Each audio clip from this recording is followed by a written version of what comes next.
في أماكن محددة، وإذا تريدون أقول لكم وين، بس مو الآن على الهواء مباشرة، لأنه أيضا أنا ما أريد أحارب الآخرين.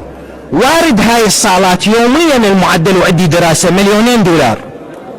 الأحزاب الإسلامية خلي أحدد، اللي تمتلك ميليشيات، اللي تمتلك أجهزة وقوات مسلحة، اللي تمتلك إمكانيات هنا بالعراق، وتحديدا خلي أخصه علنا، ماكو لاعب ولا كذا، الشيعية منها.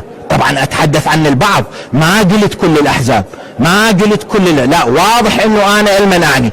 متقاسمة الأموال والواردات مع منو؟ مع هاي الصالات.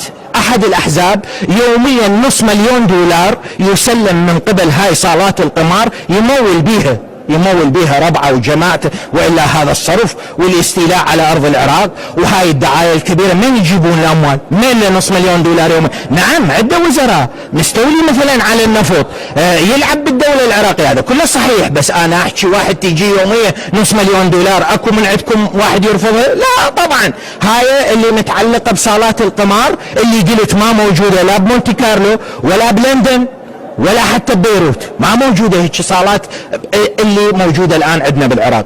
الملاهي اللي بيها، تعرفون الملهى منو يعني شنو بي بنات مو تمام. حزب آخر ثاني إسلامي شيعي يحمي الملاهي بالعراق، مقابل أموال صاحب الملهى يعطيه إياه. هاي صار اثنين. البارات، انتوا شلون تتصورون ان الناس فاتحه البارات والناس تطب وتطلع بالبارات بكيفها؟ هاي يعني هيك، احنا دوله سائبه ما عندنا حكومه، فمنو اللي يحميهم؟ يحميهم حزب اسلامي شيعي ثالث، هاي حصته ياخذها من البارات يوميا.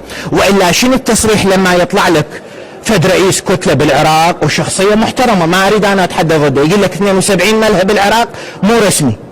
مالك هاي الاحصائيه؟ احنا نواب واقفين ما عندنا هاي الاحصائيه، شلون انت عندك؟ لا، فلازم تفهم بانه هاي الدوله جاي يسيرها هؤلاء ادعياء الاسلام المزيف، وعايشين على العرق